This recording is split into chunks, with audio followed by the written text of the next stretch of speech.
Hey, Red Thread, you like conspiracies and pop culture references and whatnot? Well, then maybe you might like my show that is coming to the United States, where most of you are. Thank you very much for watching, this humble Australian and his dear friend. I'm going to San Francisco, I'm going to Portland, I'm going to Washington, I'm going to Vancouver. Yeah, it's in the United States, deal with it. Chicago, Ferndale, Toronto is also in the United States. Fact, Boston, Brooklyn, Philadelphia, not in the United States. Learn your geography, Yanks. Washington, Atlanta, Orlando, Dallas, and Los Angeles. If you are in any of those cities, I'm coming with my brand new show, which is critically acclaimed, and by critically acclaimed, I mean I personally like it. Make sure that you get your tickets, links below.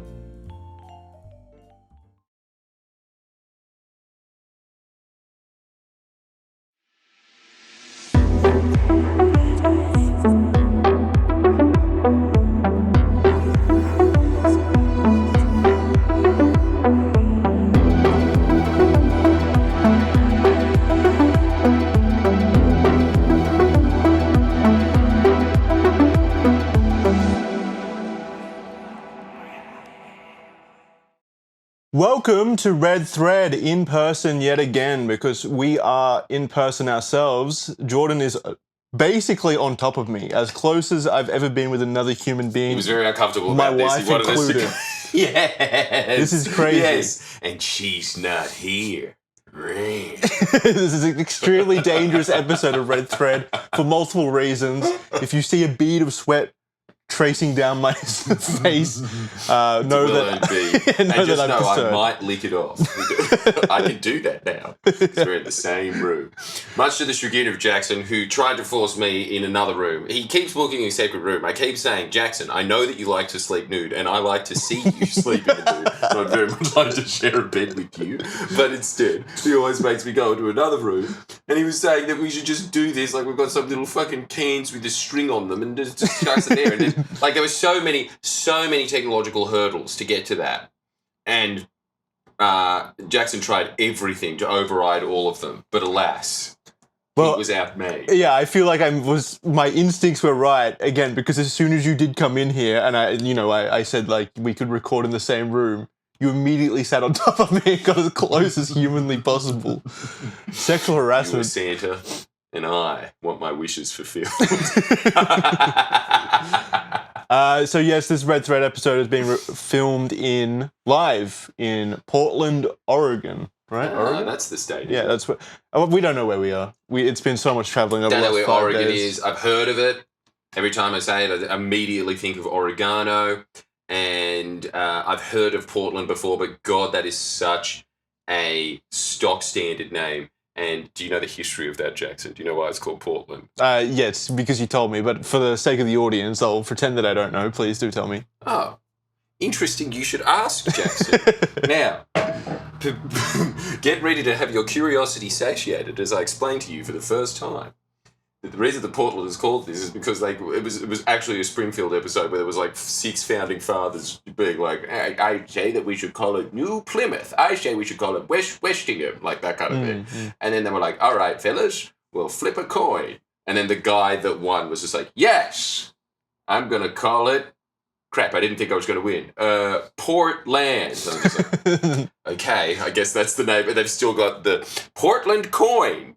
In the old museum. Wait, you do know a lot about Portland. This wasn't the story you told me. I thought it had something to do with them not allowing Japanese people to live here. Oh, yeah, and I was a big fan of this was the funniest sentence I've ever heard in my life. It was just like some thing of the paper from like the 20s or something like that, where it was just like, Portland boasts to be the first Jap-free town in all the west coast of the United States. So that's your history, Portland.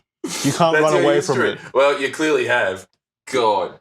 Bunch of tech bros and homeless people and hipsters. That's the entire, like, I don't think there is any other demographics now than that 3. I like it. I don't mind Portland, honestly. But to be fair, we did just come from San Francisco, which is what you just said, but on steroids. Like, that place was scary. San Francisco was genuinely, I felt uncomfortable leaving the hotel room. To be fair, we were in a pretty rough spot by the sounds of it. We were right next to, what was it, Tenderloin?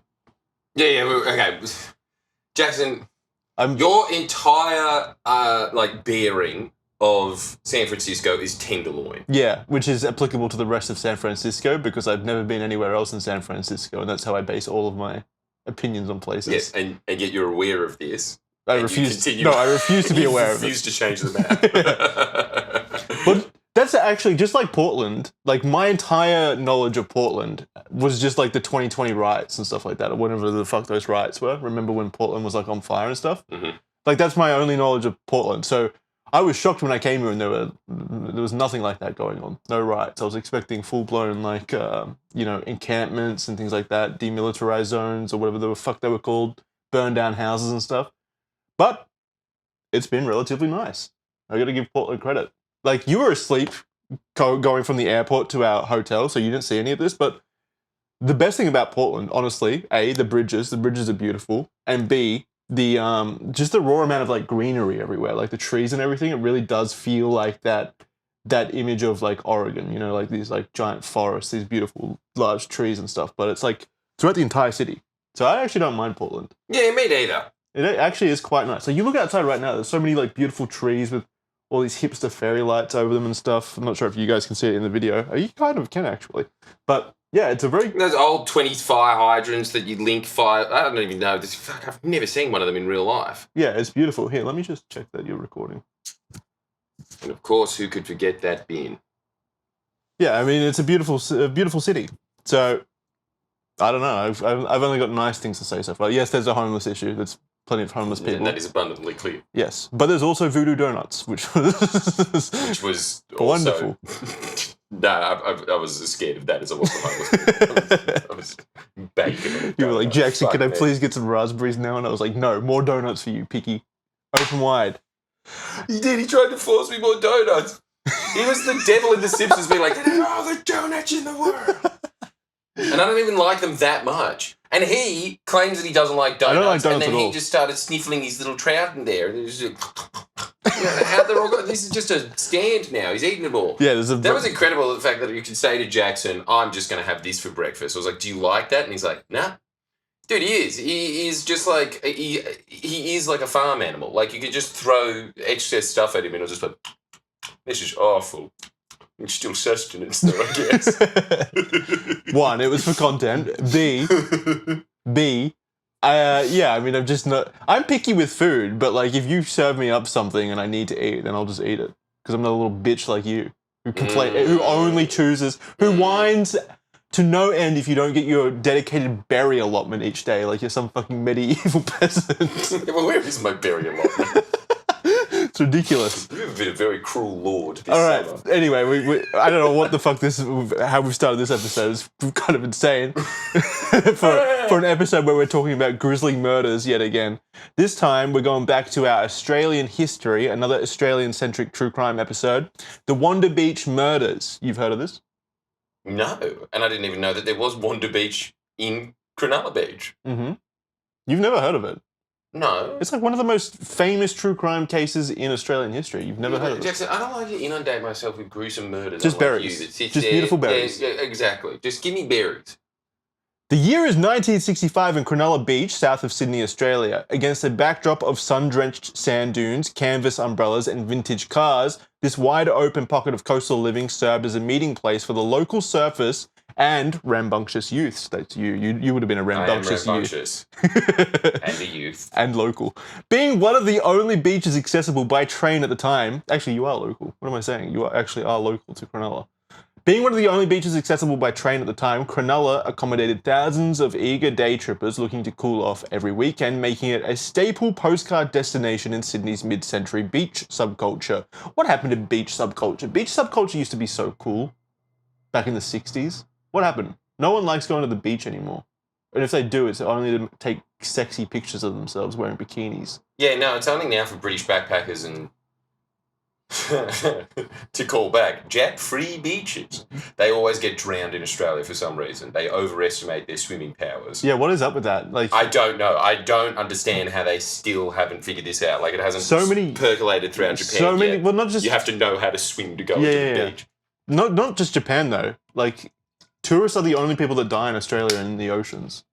Well, I think they don't understand what a rip is. That's the problem. Well, yeah, we're always taught during, like, elementary school, primary school, like how to identify rips and how to get rid of them. You swim with them, basically. Yeah, but I think that they're doing a double death challenge because I don't think that they know how to swim to begin with. Yeah, it does seem like that. But then they see everyone else doing it and they think, well, it must come natural to people. Everyone else is able to do it, so let me give it a red hot crack. But Japan actually does have a giant surf culture as well.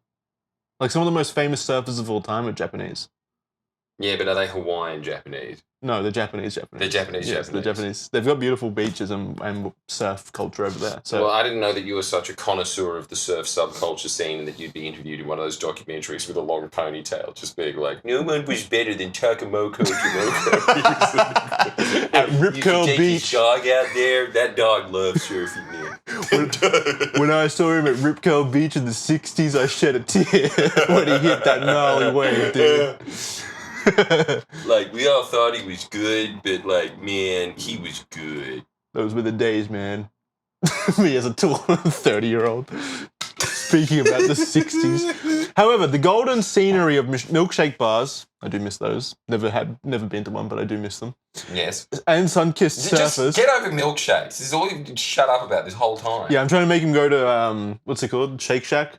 Yeah, he wants to go to Shake Shack and Steak and Shake, and it's purely just because it has the word shake in it. Yeah. And see, again, the surfy ponytail just emerges out of his head. Yeah, we used to spend a lot of time in the Shake Shack.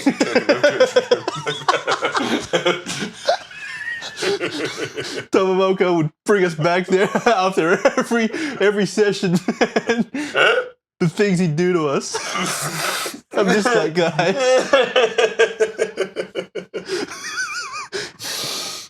We know that voodoo donuts were actually cursed. He died doing what he loved. An enormous amount of shrooms and groupies. Alright. However, the golden scenery of milkshake bars and sun-kissed surfers was about to suffer a shocking blow. Tomoko's death. On the afternoon of January 12th, 1965 at 2:30 p.m., local surf club member Peter Smith, fake name, was frolicking the vast stretch of sand dunes with his nephews along Wanda Beach, a short walk north of the main Cronulla Beach. Does it exist? How much do you know about Cronulla Beach? Nothing. Have they renamed it? They do like to do that whenever there's like something horrible that happens somewhere. Oh, okay, so that's why it rename used to be called Wanda Beach then. Yeah, something horrible happened there, so maybe they renamed So it. they renamed it. As they marched their way through a secluded portion of the dunes, Peter spotted what appeared to be a leg protruding from the snow-white sand. After a cautious inspection of what he first believed was a store mannequin, Peter realized quickly what he had stumbled upon: the bodies of two young women buried in a shallow grave. The things you don't know about the place where you live. Terrifying. What? The things Yes, you yes. don't know Yes. about the place where you You live. live, yeah. What don't you get about that? Like, Oh, you're accusing me of living in Cronulla Beach. well, near it. You're close enough to it. Dude, you're such a fucking Queensland. Well, do you want me to fully dox you? Well, You you're live trying close- to. You're attempting. This is the thing. You are attempting to dox me. That's what's happening here. But your knowledge of Sydney is so fucking It's stupid. so condensed. It's just like, oh, you live somewhere in Sydney. Yeah, you're a local to Cronulla. How far away is Cronulla from everything else then? Is that far away from Sydney? Or is it in Sydney? Like They call this... it's kind of just like saying, you know, you live in LA, therefore you're down with it in Compton, aren't you? It's like, no, like there's other suburbs that are like a long way away. So you have no connection with Cronulla Beach? I mean, I went there on a school excursion and they showed us the dunes and they didn't talk about the murders at all. They were just like, now there's your dunes. Did anything interesting ever happen to them? No, that's the end of the tour. Thank you very much. Get back on the bus. Well, see, the things you know about the places where you... Well, no, wait, no, I got it wrong. The things you don't know about the places where I live. where you go sometimes on school excursions. All right, well, you know what? I'm just going to extend this out further by your logic. It's just being like, you live in Australia, Jackson, therefore you are a Cronulla Beach bloke. Yeah, I guess you could The get... waves are yours. You man. could extrapolate it that far. Today on Red Thread, we're going to cover the tragic history of Sydney's oldest and most notorious cold case, the Wanda Beach Murders. It's an investigation which has spanned 6 decades of intensive police resources and public interest. How is it that 2 innocent teenagers met their brutal ends in a public beach setting? And how, after such heavy police involvement and public outcry, are we still left scratching our heads over 6 decades later? I'm surprised you don't know about the Wanda Beach Murders. Well, I'm surprised that you do know about them. This was before you were born. Well, yes, there was, but Well, no, it wasn't before you were born, but you were Right. surfing in Hawaii With- at the time with with Takamoka while he was still alive. Takamoka. And that's, this is maybe why you're just so into murders these days, just so you can get that one out of your head. yeah. All right, so before we continue, Yes. a quick word from the sponsors of this episode. This episode of The Red Thread was brought to you by the fine folks at AG1, traveling all across America at the moment and crossing several time zones has been wreaking havoc on Jordan and I's system, and we've been using AG1 really to power our way through everything that this tour so far has thrown our way. That's because AG1 provides us a way to maintain our energy, support our gut health, as well as support immune health. And in fact, there's something going around America at the moment in lettuce that is causing explosive diarrhea. So we haven't had that yet, knock on wood, and probably thanks to AG1 helping strengthen our guts, basically, our digestive systems. If you don't know what AG1 is, it's a daily health drink with multivitamins, pre and probiotics, superfoods, and antioxidants. It's just 1 scoop in 8 ounces of water. Jordan has been carrying around a jug of it all day. He's basically only been drinking AG1. But if you want to use AG1, really, you only need to drink it in the morning to get the full benefits for the rest of your day with all of those nutrients and probiotics and pre and probiotics through your body.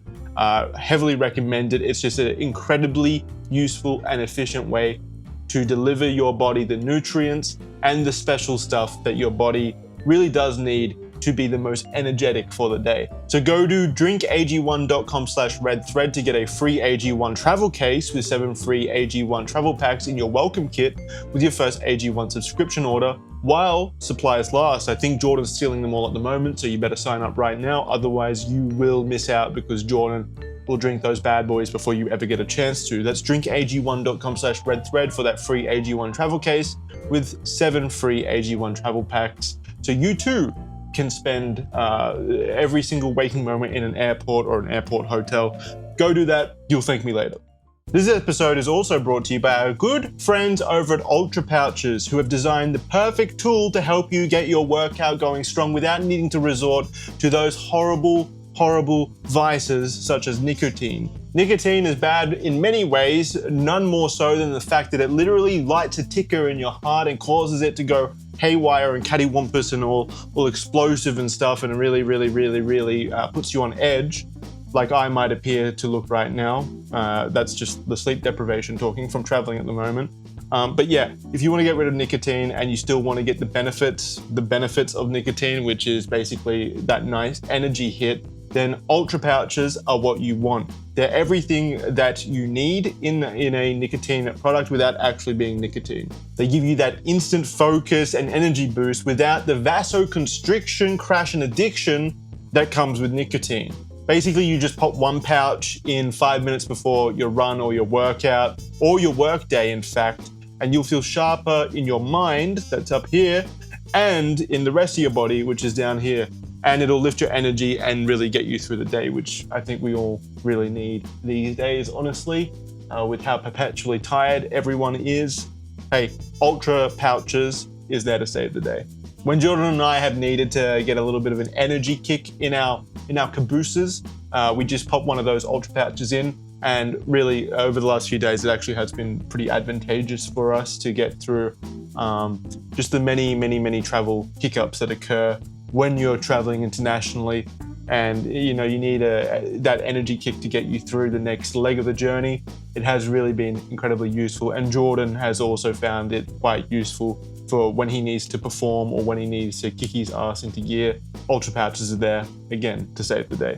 90% of users saw significant improvements in their overall focus levels, enhanced memory, smooth energy, mood balance, all with 0 nicotine and 0 caffeine. So again, none of the downsides. You don't get that jittery feeling, that little, like there's electricity coursing through your skin and you feel like your skin is on fire, that kind of negative feeling. None of that, just pure energy. And there's plenty of delicious flavors as well. There's cool mint, wintergreen, tropical, watermelon, and my favorite, blue raz, which has a really nice sweet taste to it. Ultra is the ultimate guilt-free pouch, delivering instant focus and mental clarity without nicotine or caffeine. New customers can use code REDTHREAD to get 15% off at takeultra.com. That's takeultra.com for 15% off with code REDTHREAD. After your purchase, they will ask you where you heard about them. Hey, please support our show, Red Thread. If you heard about them anywhere else, don't put their name down, put our name down. It's Red Thread. So please do support our show and tell them that our show sent you. Thank you very much, guys. Back to the episode. The monstrosity of murders is amplified by its indiscriminate nature, with the victims being a pair of innocent 15-year-olds, best friends Marianne Schmidt and Christine Sharrock. Hailing from Germany, Marianne Schmidt arrived to Melbourne with her family in 1958. Marianne was the daughter of Helmut. Oh, what a German name that is. Helmut.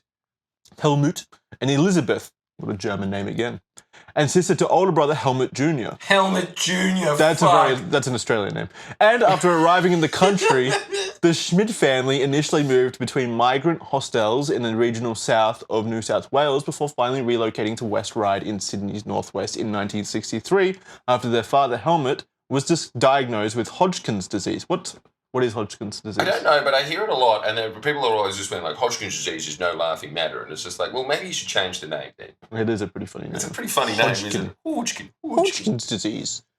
Yeah, if we look it up and it's like really fucking excruciating and horrible, you're gonna look like a dick. Definitely is that. I know that much. Well, rename it then. It's just another one. There's 3 or 4 of those. There's always like some awareness advertisements going along there, and just being like, Hodgkin's disease is a very serious affair, and it's time to stop joking about it. And it's just like, well, what is it? And it's like, well, we've spent our 30 seconds on that. Yeah, moving on. Maybe next time.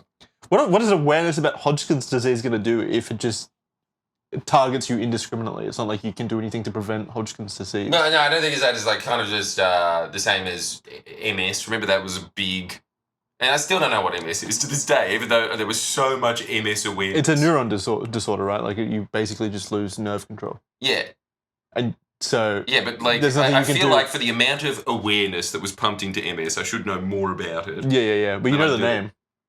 Yes, I do. That's what it's for. It's like advertising in general. Like that's what brands spend advertising money on, so you remember the name. Okay, so they're just saying MS exists, and that's all they did. And that's very important. Tens of millions of dollars. It's very important that you know that one disease. So if you do get MS, then you know, and they tell you in the doctor's office, you've got MS, now you know. And you can thank the government, hundreds of millions of dollars, or whoever provides funding for MS advertising. Okay, so I'll walk in, and then when they say you have MS, I'll be like, thank God. I already knew that was a thing. We can say 5 minutes. Thank you very much. Wait. Now, how much is my life deteriorated? We can say 5 minutes here. The 5 minutes where you explain what MS means. But still, you got to tell me what it actually does to my body because I don't know. So, I don't know anything about it. We can say maybe a sentence. You can maybe chop out a sentence. No. Put it back. Just to refresh my memory. It was a long time ago. Yeah, so Hodgkin's disease, nothing to do with MS. It's here on Brush Road in West Ryde where Marianne would become acquainted with her neighbour, Christine Sharrock. Christine was living next door to Marianne with her grandparents, Jim and Jeanette. She had chosen to live with them after her mother remarried and moved to Seven Hills in Sydney's west. Her father had passed away from when she was just 4 years old in 1953. Do you know where Seven Hills is? Mm-hmm. What, so it's still a thing? Seven Hills is still a thing. Look, just because these people went to these suburbs, they're not going to change their name just because they were murdered. Everything has to be It might be the case because of Cronulla, but you know, I'm sure they walked down George Street. They were just like, "Oh no, fuck, we're going to have to name it after King George V instead of VI." Now. Marianne and Christine struck up a powerful friendship immediately and were rarely seen without each other, just like us. Yes, we are them. They were known as being well-behaved, friendly, church-going young women. Which is what we are known as well. They shared friendly, young, church-going women. That's the best description you can have for Jackson and Jordan. Beautiful young women. Beautiful, with our whole lives in it. Well-behaved, church-going, God-fearing, beautiful women. Lived in Seven Hills. They shared their love for Australia's beaches and music, namely the king of 50s pop music, Elvis Presley. Do you rate Elvis? Because I know you rate Michael Jackson. That's all we've been talking about for the last fucking 5 days. Yeah, because you won't rate him. It gives me the shits. No, I do rate him. I do say he's the best ever. Well, okay then. Maybe the conversations over the last 5 days were a complete waste of time. It's Michael Jackson Awareness Week here. There's clearly not enough awareness for him. No, there's not enough awareness. And his disease that I still don't know what the fuck the name of it was. The one that makes you look like a pedophilia. cow. What? Oh, vitiligo. That's what he says he had that made him turn all white. Okay, so there's enough awareness on that one as well. Yeah. Well, we've done our bit. Elvis. Elvis. Yes or no? He was very, very handsome. And I'm talking about his fat days when he died on the toilet eating a sandwich. But nothing about his music. I pay his taste in food. Don't you think that this actually sounds quite good? He just asked his maid once to make him his famous sandwich that everybody's like, that's the thing that he ate. He was like, he asked me to make a sandwich. I didn't have anything in the house, so I just got some bananas. I cut them up and I put it on some bacon, put it on a burger bun, and I just toasted it for a while. I gave it to him and he said, maybe it's the best damn sandwich I ever had in my life. I'm going to make it for everything today, maybe. And so that's what it did. That's why he died, because of bacon and banana sandwiches. So you have to pay that. Yeah, I mean, I guess I do. He's got You're going to die that way with this fucking bacon voodoo donuts. Yeah, we had bacon donuts today. That was fucked. It is extremely fucked. You do feel like every bite you're one step closer to dying an early death. Don't you? Mm-hmm. Yeah. The Elvis death. The Elvis death. So, yes. And also, when it comes to his music, it is sort of just a bit, for me anyway, like I'm not a big fan of the 50s in terms of music, but like I understand that there's a lot of people that do dig it. But, you know, it doesn't make me just go like, but anytime that you ever hear Michael Jackson, you can't help but be like, oh, you can't help it, can you? You have to do it. You have to. I do distinctly remember you making those noises on the plane when you're watching the Michael Jackson movie. So I actually can attest to that. He's not joking there. The spirit of Michael Jackson did commandeer Jordan's body through multiple times of watching that movie, which itself was just PR. This is PR for Michael Jackson, like straight up. Yeah, it was PR for Michael Jackson.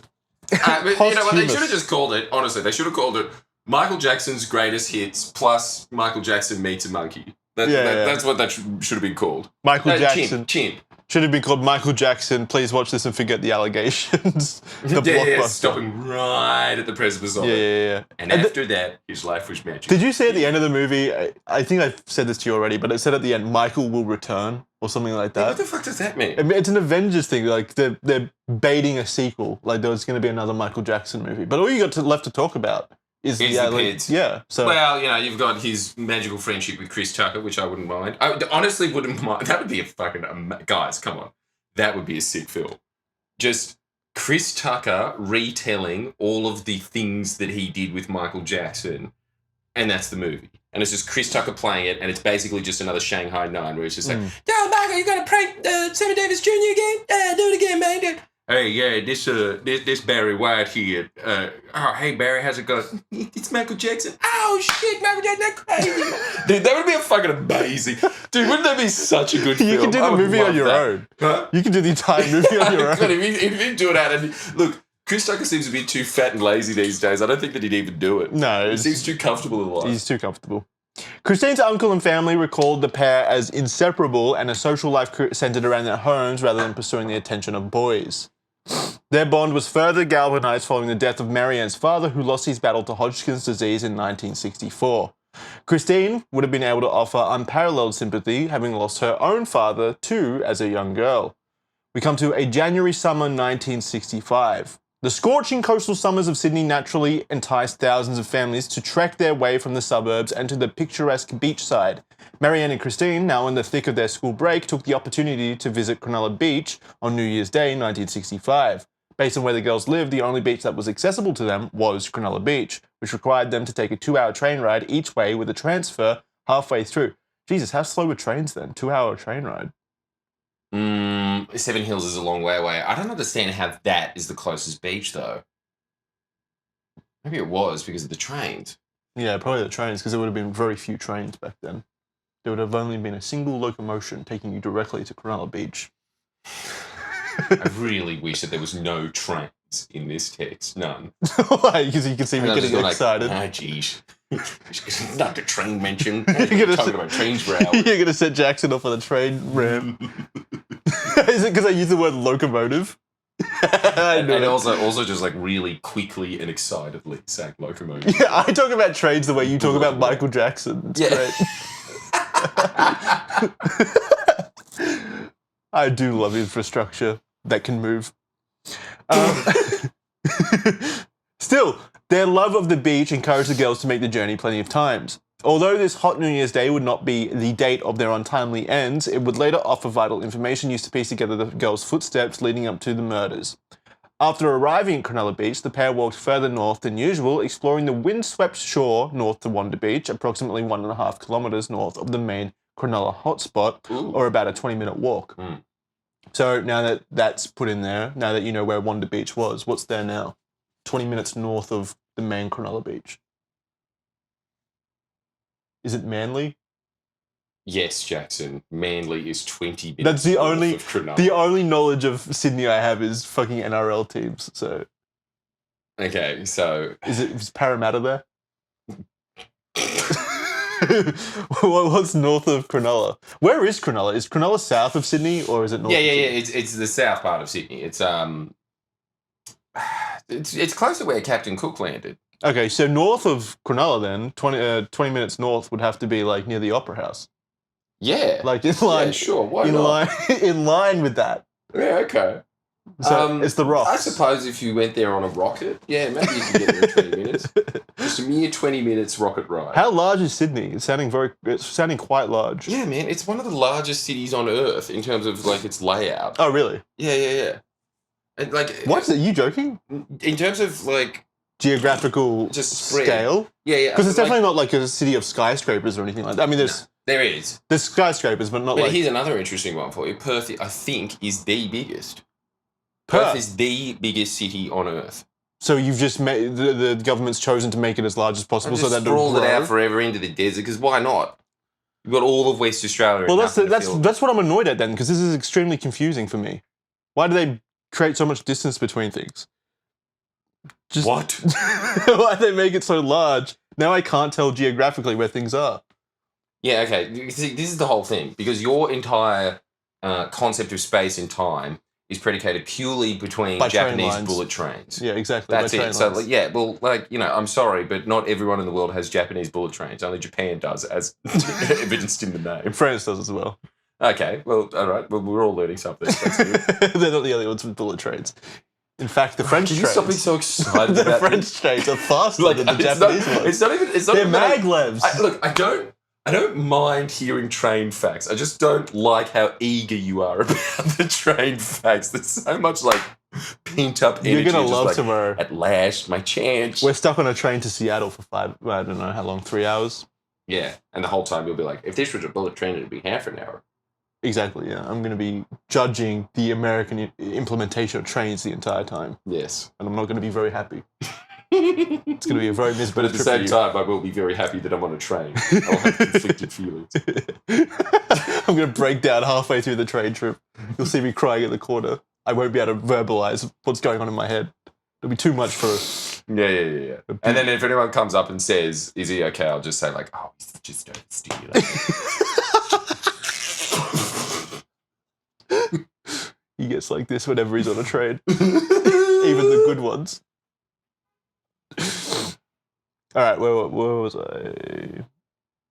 Diary entries from the two girls, later uncovered during the investigation, revealed that the pair had secretly met and kissed two boys in the Wanda Beach sandhills during their stroll to Wanda Beach that day, a seemingly rare moment of teenage rebellion for the pair. I'm going to get the last joke out of the way now before this story gets sad. Have you ever kissed a boy? On a beach? That day was nothing to joke about. That was magical. I kissed our former Prime Minister, Scott Morrison, on Cronulla Beach. If you don't know anybody, like, first off, Scott Morrison was a former Prime Minister. There's a lot of local knowledge in that. Former Prime Minister, and his electorate is in Cronulla. And Jordan hates him, so it would have been a magical kiss. Yeah, it would have been a very magical kiss. And he also liked going on holidays a lot, hence why he was on the beach. Yep. A multi-layered joke there. Yeah. That You don't get it, do you? Isn't it worse when the multi-layered jokes just get a little audible chuckle and nothing more? And then the dumb jokes that you just like kind of splurt out are the ones that really like crack some ribs? Yeah. It's been my entire experience of America so far. It's worth noting what the Wanda Beach sandhills were like at the time. Back in 1965, the sandhills of Wanda Beach were a far cry from the much more popular Cronulla Beach. This area of the beach was quieter and was described as being littered with broken bottles and trash, and usually attracted the more shady characters that preferred the less populated areas. Some of those people were harmless enough, loitering teenagers, nude sunbathers, and the like, but others were far less scrupulous. Do you ever go to a nude beach and actually partake? Because you love nudity. You feel I really don't like the word partake. I feel about trains is how you feel about nudity. Nude beaches. Yeah, nudity in general. Okay, I hardly knew me. I didn't realize that I was so passionate about nude beaches. I'm passionate about the idea of nude beaches because you assume that you go there and there's going to be a bunch of naked chicks there. One time I went past a nude beach and there was 2 teens that were obviously filming some OnlyFans thing. Every other time I've ever been to a nude beach, it is always a fat guy beating off, looking out at the ocean while doing it, which I've never understood. I thought nude beaches weren't meant to be sexual. You've got a lot to learn about nude beaches. Yeah, I need to visit clear more. passions about them. But yeah, no, well, I don't know. I don't know if they're supposed to be that, but they are that. Every time I've ever walked past one, there's a guy jerking off. Yeah, they're ruining a good thing for everyone else then, because that's annoying. Like, everyone just goes You're there. very pro the nudity, aren't you? I'm pro the nudity. I'm pro expression of body. Like, going there and just taking off your clothes and enjoying. Well, that's not meant to be being the entire shamed. idea, is to, like, strip the sexual aspect from your nude body. That's what I thought nudists were into. It's that's what nudism is, right? That's what nudism is? Yes, that's what nudism is. Nudism? Is that a word? Is that like a form of religion or something? I think so. Nudistry? Nudistry. I don't know. What is it? Nudism. I think it's nudism. Nudification. Are there any nudists in the chat, in the comments? Let us know. Educate us on your nudism. Yes. And why do you beat off while looking at the ocean? Why? Like, surely you should just turn and look at the people that are coming forward. Like, I don't know why you... Like, the ocean isn't sentient. I don't know why you... It's sexy. Off on It's it. sexy, though. The ocean Maybe is this sexy. is a dolphin or something. I don't know. The Sandhills had a reputation amongst the locals for being a seedy place where people would go to have public sex, Told you. masturbate, or proposition other beachgoers for sex. Yeah. They were also a hotspot for gay people to meet and have sex, as homosexual relationships were still illegal at the time in Australia. That explains why I get hit on every time I go there. But it was legal on the beaches. The sand dunes would tell no secrets. Because the girls were not locals to the area, and without the information being able to be spread as easily without the internet and so on, Christine and Marianne were likely unaware of this reputation. The following day, on the 2nd of January, Marianne returned to the beach with the rest of her siblings, this time without Christine. It would later be reported by Helmut Jr., Marianne's older brother, that she went missing from the group for more than an hour that day, and when prompted, Marianne said she had walked to Wanda Beach, although she gave no reason as to why. Around this time, Marianne's mother, Elizabeth, had been admitted to hospital for a major operation, leaving Marianne's eldest brother, Helmut Jr., and herself in charge of taking care of the family. A week later, on Saturday the 9th of January, the 2 girls visited Marianne's mother in hospital. Marianne asked if they could take the siblings to Cronulla Beach again the following day. However, wet weather meant they needed to postpone the trip to the following day. It was this reason why the girls ended up making the trip back to the beach on Monday the 11th of January. We come to a windy beach day. On Monday morning, the 2 best friends, accompanied by Marianne's siblings, Peter, Trixie, Wolfgang, that is a cool name, Wolfgang, I always love that name, Wolfgang and Norbert, I love that name too, took off to West Ryde Station, packing cordial. How good's cordial? It's... I'm trying to remember what it tastes like. We gotta have some cordial. How do you not like cordial? Do you like cordial? Yeah, I love. I mean, I haven't had it in 30 years, but 20 years, but I could still taste I it can now. still taste it. Yeah, well, that really surprises me that you don't, because you seem to live consistently off of child candy. Like The candy amount I've of- taken from dude, children? He was well, I wouldn't be surprised actually. It's very up your alley. What do you Very mean? mean. When have I had any candy? An hour ago. That was for you. Oh, this was a gift to me, was it? Yeah, it was a gift for Okay, you. well, every time I was eating any of it, you were just like, "Give me some of that." Yeah, Why turn the blind down? because it's too bright. We're getting like a halo effect. I like that. It made me look holy. I just look like I'm a scummy drug addict. That was really bad. Like, it just went straight from like, And then it was just like, can I have $1? I swear I needed to visit my mom. Welcome to the pits. On Monday morning, Jesus, don't. I'm getting comfortable. They took off to West Ryde Station. That was actually fucked. That's the worst thing you've done on this trip. You did not just pick up your dirt. You've been in those socks for like 6 days straight. I have not. First off, it's a fresh pair. Granted, not a fresh pair. Probably 2 days old. 2 days old. Not 6. Not an animal. Can't really vouch for it. It was pretty bad. This is fucked. You like that, don't you?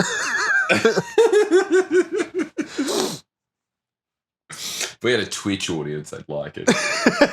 Yeah, this would be going off. You have to be normal, don't you?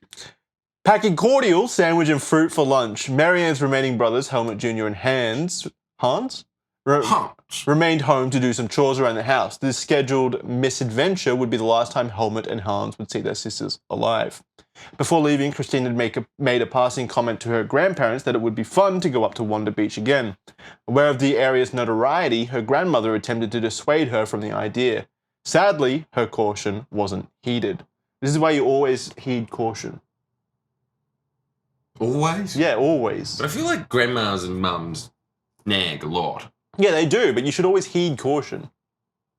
Does heed mean take on as advice? Yes. Or does heed mean to actually submit to the advice? Yeah, submit to the advice. Well, then they wouldn't have gone to Cronulla Beach.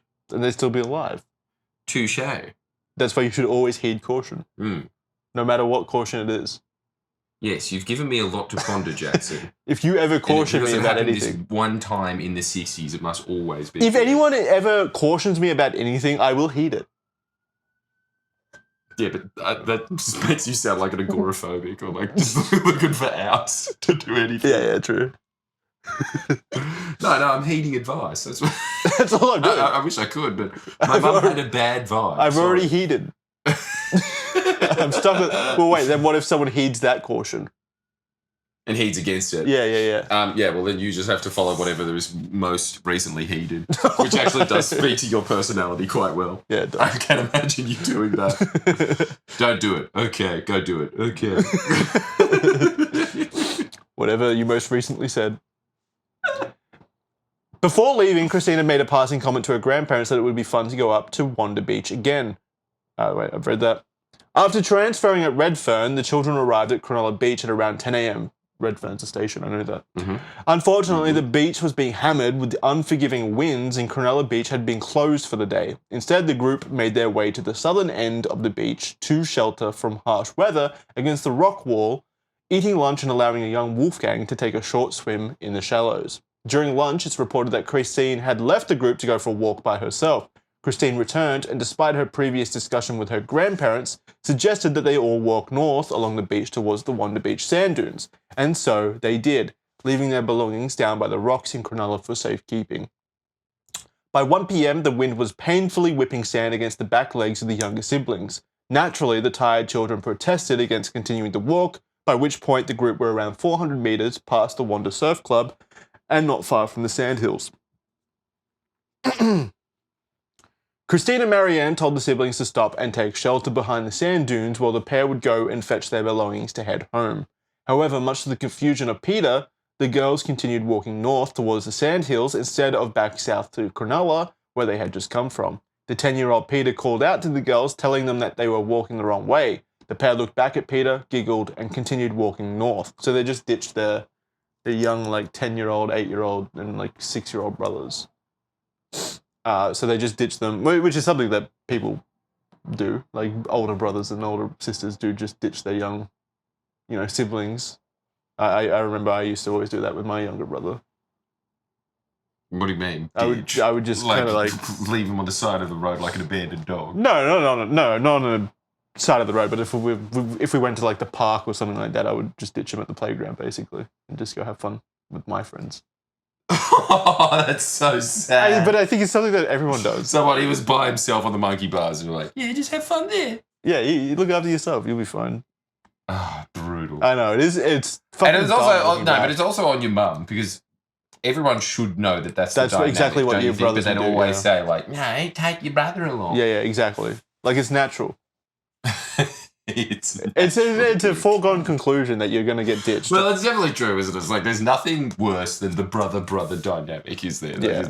it's so torturous. And it's also Growing so up, yeah. one-sided. It's just what? Growing up, yeah. Yeah, but it would have been sick for you because being the older brother is mad. You essentially just have a slave under your employment. Well, not when the younger brother is way cooler than you and you like trains. Then it's bad. Then you get mercilessly bullied by your younger brother. You know how rough that is? Did that happen to you? No. But you can imagine. Yeah, I can imagine. So there's this theoretical universe where like that has been a dynamic. If that's All right, going to be actually, the worst. let us know in the comments if that's ever happened. If you're the older brother... older sibling and your younger sibling is cooler than you and pays you out and mogs you. Yeah, let us know how that goes, how bad that feels. That's going to be awful. That must suck. But I feel worse for the attractive sibling, the cooler sibling, because they have to deal with the guilt of knowing that they're way cooler and way more attractive than their sibling. Which is going to suck as well. Yes. Yeah, that would suck. Holy shit, that would suck ass. Yeah, okay, fair enough. Because you'd feel bad. I would, yeah. I don't know. As would I. That would, yeah. I'd much prefer to be an older brother and just beat them up and make them clean your room. And when your mum says clean your room. Were you able to do that? I don't know. I'm an only child. That's how I assumed that it had happened. Like, your mum would just be like, clean your room. And then you just be like, Rangeby, get in here and clean my fucking room. Is that... Smack him a couple of times. He squeals like a pig. Being like, Actually, maybe I kind of did. I don't know. I don't remember. 10 minutes ticked by after the two girls left in the wrong direction. At the behest of Peter, 7-year-old Wolfgang walked further north towards the sandhills to try and find his sister. Reaching the top of a hill, he spotted the two girls up ahead, speaking to a young surfer who looked to be around the age of 16. By Wolfgang's account, the shirtless teenage boy was tanned, with long light hair and sunscreen across his nose. He was wearing grey trousers and holding a blue towel. From what Wolfgang could make out, the surfer looked to be aggressively talking to the girls and asking them what their names were. The girls then followed the young man into the sandhills, and although losing sight of them, Wolfgang decided not to follow. A witness who came forward during the investigation, Dennis Dostine, said he saw the girls walking through the sandhills around the time Wolfgang had lost sight of them. Reportedly, Dennis described them as constantly looking over their shoulders, but he didn't see anyone nearby and didn't inspect further. In retrospect, it's unclear whether the two girls were looking behind them in concern that they were being stalked by a nefarious character, or perhaps checking to see if the younger siblings were chasing their tail. A further 10 minutes passed after Wolfgang lost track of the girls. At this point, the tanned surfer boy he had seen just earlier talking with the girls emerged from the sandhills. This time, he was alone and had the blue towel wrapped around his neck. Wolfgang asked the boy where his sister and friend were, but the boy walked straight by Wolfgang without answering him. At this time, Wolfgang made no mention of this teenager to his other siblings. Very suspicious, wouldn't you say? no, I'd say that that's all above board. Okay, fair enough. But that's just me. For- Now I'll get out of shot again. I will hide from the words I've just said. For audio listeners, Jordan's not even listening to the script. He's just having fun with the camera. No, yeah, just for that last second, but I was listening to it before and I was just like, yes, where is this going? This is depressing already Yes. because it deals with murder. Murder is sad. The young siblings, frightened, Again, returned so is your life. sadder than murder. Yep. You don't have to slide in to say things. That's not how video works. The young siblings, frightened, returned to their home at around 8 p.m. to inform their elder brothers, Helmut Jr. and Hans, that the two girls were missing. The brothers took to the hospital to tell their sick mother what had transpired. Hans would report years later that their mother, Elizabeth, knew immediately that the missing girls were in fact dead. Upon hearing that the girls were missing, she looked at the boys, began to cry, and said, quote, "They're gone," end quote. Christine's grandmother officially reported the two girls missing to police at 8:30 p.m. that evening. The police were reportedly not overly concerned at this point, but upon learning that it was uncharacteristic of the girls to just disappear, they did get somewhat more apprehensive. Local Cronulla police put out a call for volunteers to sweep the beach that evening, and a description of the two girls was distributed to the nearby stations. However, this would all prove to be too late. The following day, local beachgoer Peter Smith would tragically discover the shallow grave in the sandhills, and the largest homicide investigation in New South Wales history was about to unfold. Largest scale police investigation in New South Wales history, and you don't know a single thing about it. No, that's quite remarkable. It is incredibly remarkable. The crime scene. At first, the police were called to the Wanda Beach dunes to inspect the body of only one young girl, as Peter Smith had only seen parts of one of the girls sticking out of the sand. It wouldn't be until police later arrived and the scene was inspected that an officer noticed that there were in fact 3 feet sticking out from the sand. The bodies of the two girls would then later be revealed, and the Criminal Investigation Branch was alerted and homicide detectives were called in. The pair were found 2 sandhills back from the beach, or around 150 metres from the shoreline. Marianne was laying on her right side with her left leg bent. Christine was positioned directly near her, with her face resting at the side of Marianne's left foot. A 37-metre-long trail of bloody sand led through the dunes to the scene. From what was publicly detailed, the injuries inflicted on the two girls were gruesome, and the autopsy report provided police with critical information about their final moments. Firstly, both young women had scratch marks across their faces. Christine's skull had been fractured from a large blow to the back of the head. She had also been stabbed 14 times. Marianne was stabbed 6 times and her throat had been slashed so deeply it had almost resulted in decapitation. No.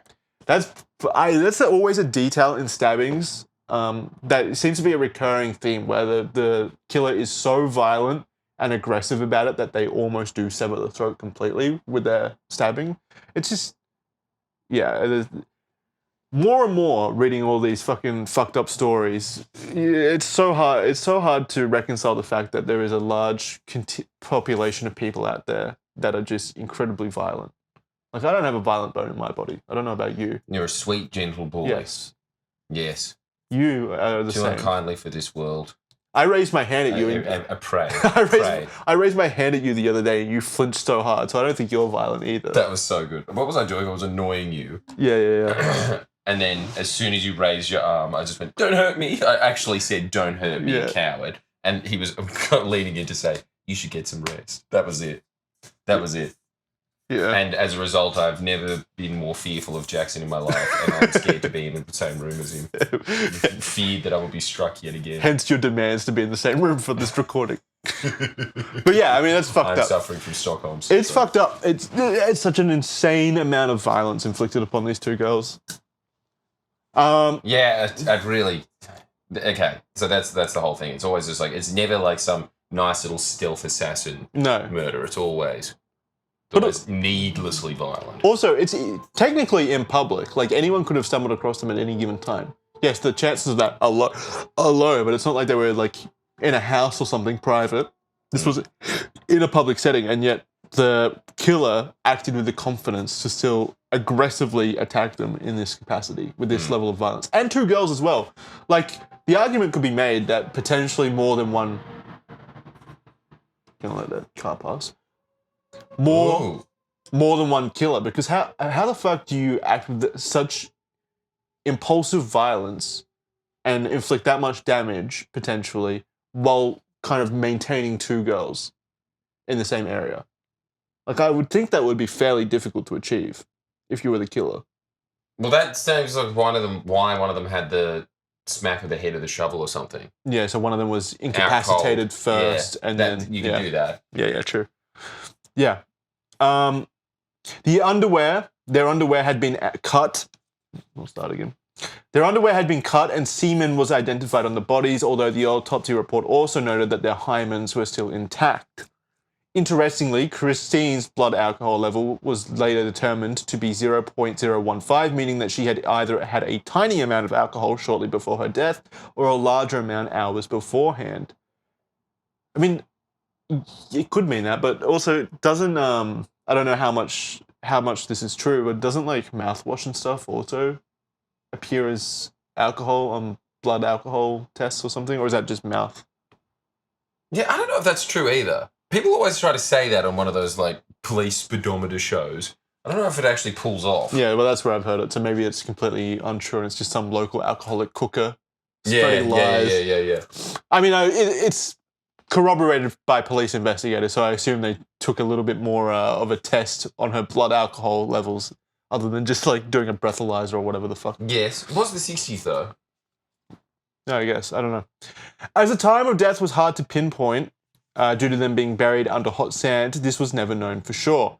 According to her grandparents, though, Christine had never drank before and disliked even the smell of alcohol. Marianne had no traces of alcohol in her blood. Christine also had traces of undigested cabbage and celery in her stomach, which none of the other children had eaten that day. Given that the food was undigested, this meant that it had been consumed within an hour of her death. Yeah. It has been suspected that this meant either Christine or both of the girls had spent some time eating and drinking with their killer shortly before their death. Makes sense.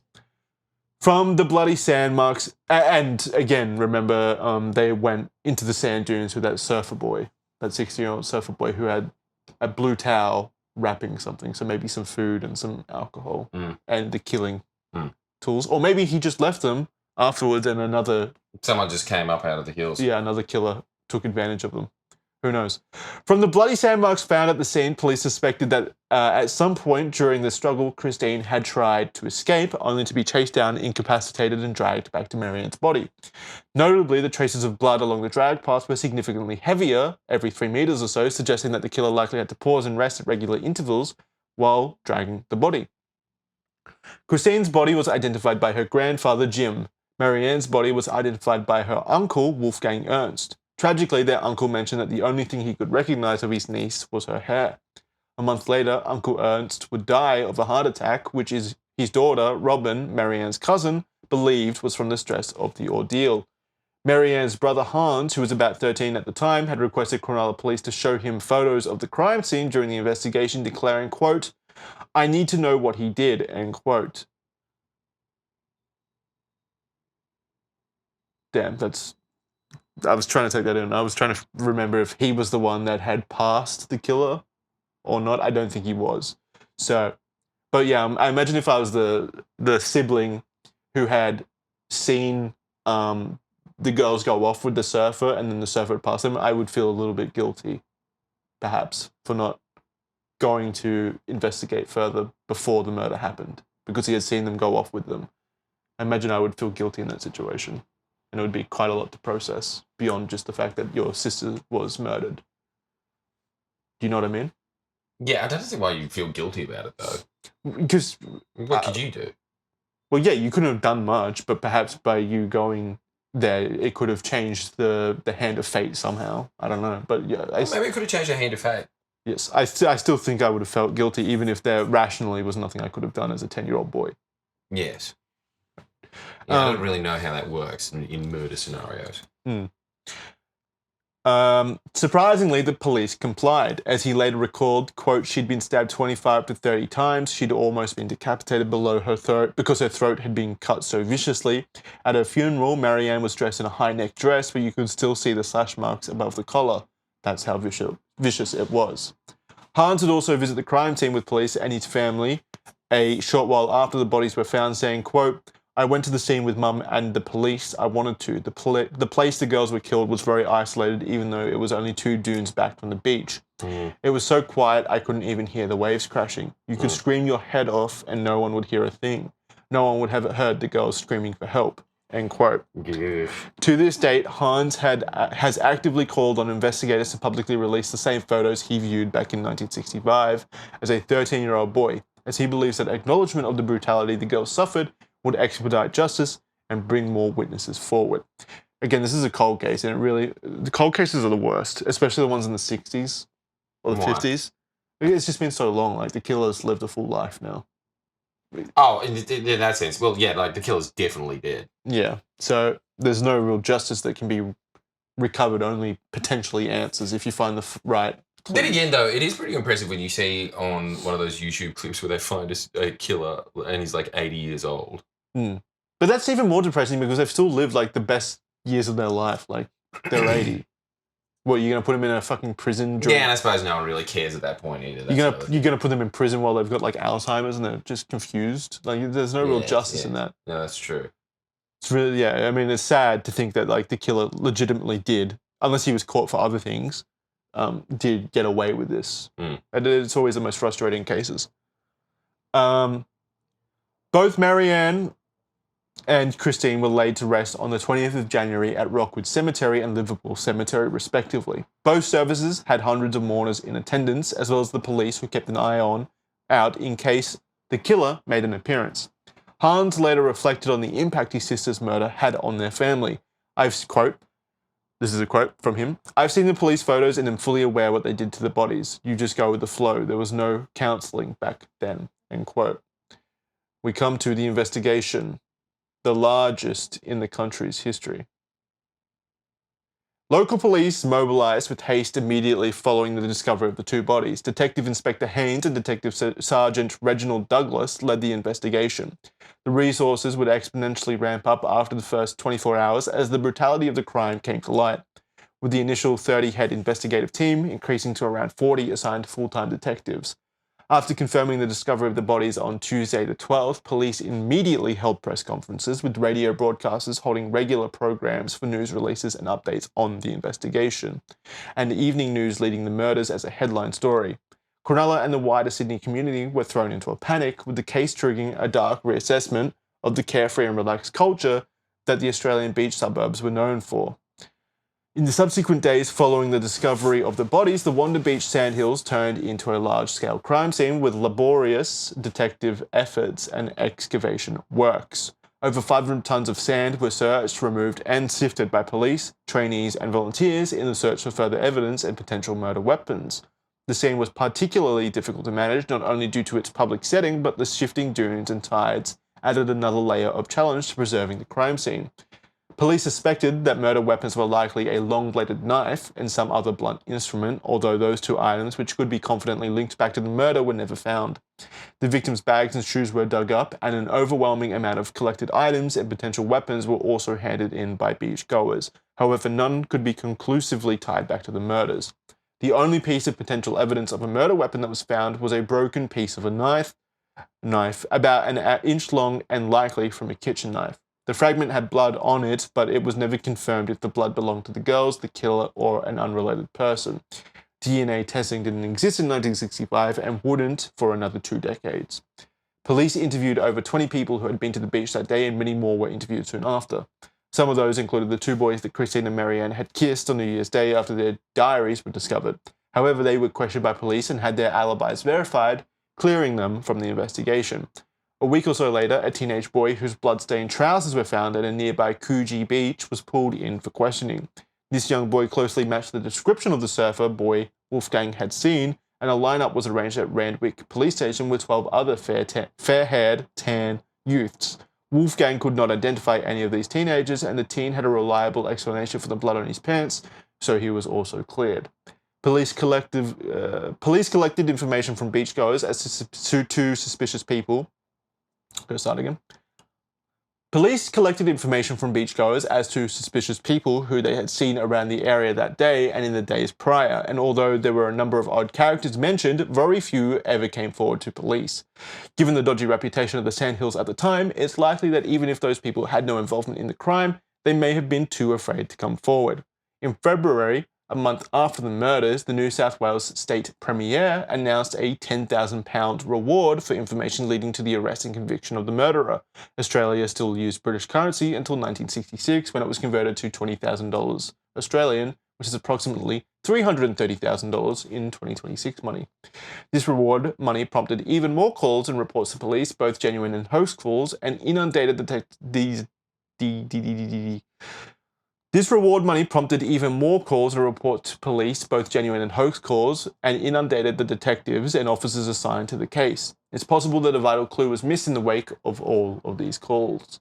The investigation was still being heavily impeded by a lack of physical evidence and identifiable witnesses. Police were still patrolling the beach 24/7 and were investigating any potential leads, almost all of which were dead ends. The police commissioner constantly urged anyone who may have had information on the murders to come forward, but credible leads seldom did. Police tried to publish as much information in media to the public as possible to try and encourage them, including releasing a sketch of the beach and location of the murder and sketches of the 6 people that they were most interested in speaking to. They even went as far as to create lifelike mannequins of the 6 persons of interest, which were put on display at the Sydney Easter Show in 1967, 2 years after the murder. Really? Which is quite weird. So It let's have a look at that real quick.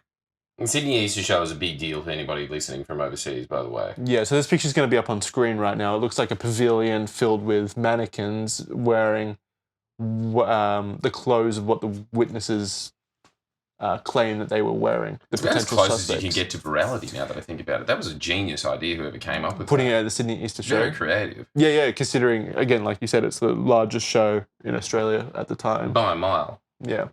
So, pretty solid idea. Unfortunately, it didn't bear any fruit. That's going to do it for this week's episode of Red Thread. We're going to leave it there. This is the end of part 1. We will return with part 2.